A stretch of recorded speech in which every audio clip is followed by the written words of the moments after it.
El crecimiento espiritual. Un proceso que inicia cuando la persona llega a recibir a Cristo como su Señor y Salvador.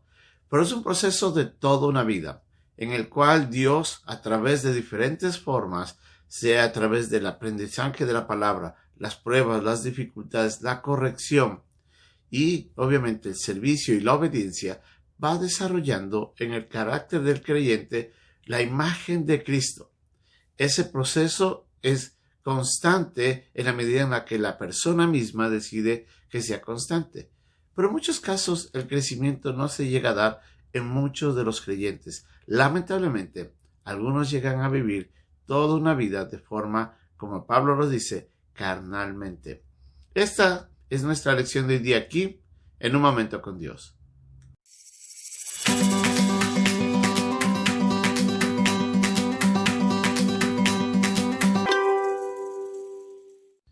El nacimiento de un bebé siempre va a traer gran emoción a un hogar. Cuando nace el bebé, las personas miran a ese niño tan tierno, tan chiquito, con sus manos tan delicadas, sus pies, su rostro, y todo genera ternura y emoción. Es hermoso ver. Pero cuando el bebé comienza a alimentarse y comienza a cambiar y se necesita cambiar los pañales, es cuando esas experiencias a veces cambian un poco de tono. Ahora, imagínese usted que por 30, 40 o 50 años, independientemente de cuándo haya sido que nació su niño o su hijo, usted tenga que estar cambiándole todos los días los pañales, preparando todos los días el biberón, buscándole la ropa, lavándole la ropa, y usted tener que darle alimento para siempre. Ya esa ternura como que se acaba, ¿no es cierto? Obviamente, es hermoso el periodo en el que un bebé nace, pero el proceso general de esa persona es llegar a crecer. Es a través de los años en los que ese niño deja de estar en los brazos para ser un niño que comienza a gatear y después comienza a caminar y después a correr y va creciendo y después busca una profesión y trabaja por sí mismo y crea una familia y genera una nueva etapa en la vida de ellos. Es el proceso natural del crecimiento. Pero en la vida espiritual, este proceso, aunque inicia en el momento de la persona que recibe a Cristo, no es un proceso constante. Muchos de los creyentes se han quedado en este proceso. Muchos lamentablemente no han deseado crecer y han permanecido de una manera innecesaria en este estado a la cual Pablo les llama los creyentes carnales. ¿Qué había pasado? La iglesia de Corinto ya había sido formada por Pablo o establecida por Pablo en su segundo viaje, pero lamentablemente habían pasado ya varios años y la iglesia todavía no había madurado. Muchos de los creyentes que vivían en esa iglesia mantenían todavía un carácter inmaduro, a lo que cual Pablo les dice que ya no son como deberían ser, en el sentido de que les dice, ustedes ya tienen tiempos en la fe, pero ustedes lamentablemente siguen viviendo como personas carnales. La idea de una persona carnal no es necesariamente una persona que no ha recibido a Cristo. Al contrario, como hemos visto en los capítulos 1 y 2 de esta primera carta a los Corintios, Pablo les recuerda de que ellos ya estaban cimentados en la fe en Cristo, que fue la fe en la obra de Jesús a través de la manifestación del poder de Dios por medio de la predicación del Evangelio, en que ellos habían sido salvos y estaban viviendo en una nueva condición, la condición de ser salvos en Cristo por la fe en el Señor. Pero Pablo les dice, aunque ustedes ya tienen tiempo de haber sido ya nacidos de nuevo, ustedes lamentablemente no han crecido. Y eso es a ellos a los que Pablo les llama carnales, porque la manifestación del pecado en la vida de esos creyentes es más evidente que en una persona que ha desarrollado madurez. Una persona carnal se caracteriza, como vemos en estos dos versículos o en estos pocos versículos del capítulo 3, en primer lugar, en que ellos lamentablemente todavía no entendían la palabra de Dios. ¿Es usted, le hago una pregunta, una de las personas que cuando lee la Biblia todavía tiene dificultades en entender el pasaje? Tal vez todavía tiene complicaciones en la manera como discierne lo que el versículo dice y cómo usted puede correctamente aplicarlo.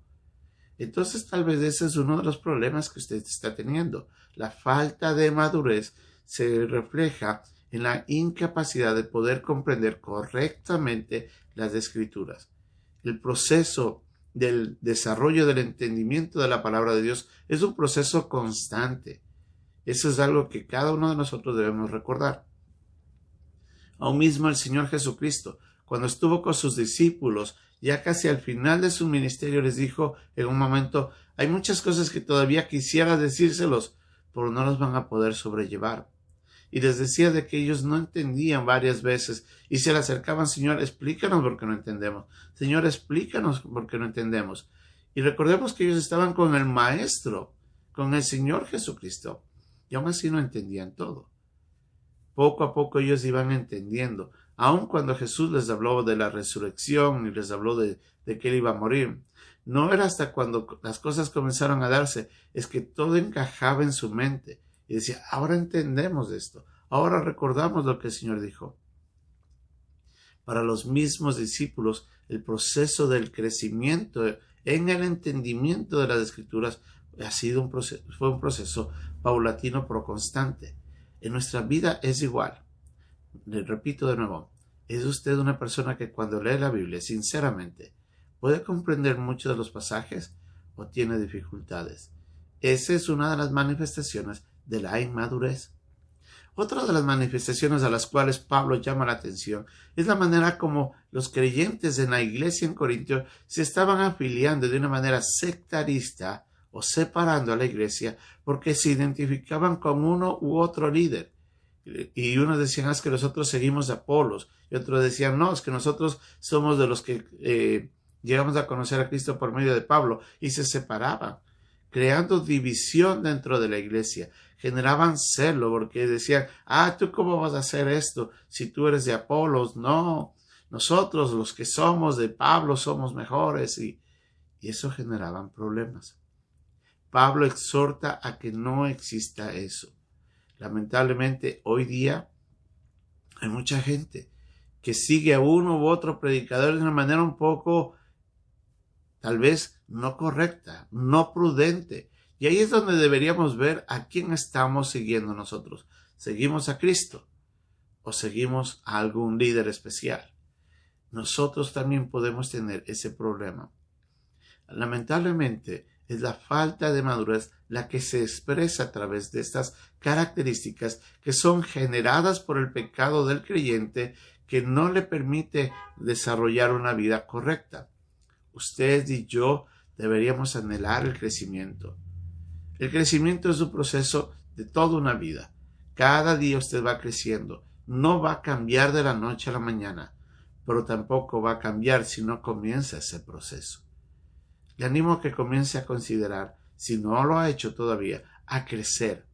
Comprométase con Dios. Aprenda de la palabra de Dios. Pídale que cada día le dé más discernimiento. Obedezca a la palabra de Dios y mire qué características hay en su vida que no son correctas, y comience a trabajar con el Señor y diga al Señor: ayúdame a cambiar esto. El anhelo del Señor es llevarnos a todos a la imagen de Cristo. La iglesia, como lo dijo Pablo en el capítulo 4 de Efesios, es para que todo creyente llegue a la unidad de la fe, a la imagen de Cristo. Es en la iglesia donde el creyente crece. Y es ahí donde es triste que muchas personas no han crecido porque tampoco se comprometen en una iglesia. ¿Está creciendo? ¿Está cada día viendo cómo Dios va transformando su vida? ¿O le falta tomar esa decisión? Yo le animo a que todos juntos crezcamos en Cristo. Que Dios nos ayude.